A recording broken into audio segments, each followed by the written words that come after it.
guys, another day, another unboxing, brand new Red Magic 11 Pro Plus.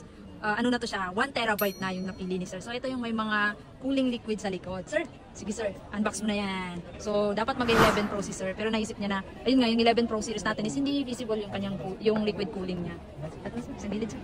So, ayan. Saka hangas din kasi nung liquid cooling niya pag visible. Pwede mo nang punitin yan sir. Yan. Tapos, global to no? Global sir? Ayun, global. Global. So, tiga video lang po ako guys, kaya not sure ko kung nag-global si sir or nag-China room. So, anyway, global po yung napili ni sir. Yan, nakita ko.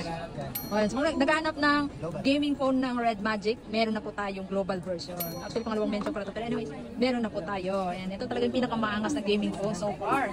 Oo, on hand na, ready to order na guys. Oh. Ano lang to, China room. Yung first owner ng global na 1 terabyte actually. Kasi yung iba ano lang eh. Ayan. I-flex ko na rin since nandito na sa kamay ko. Ayan. Red Magic.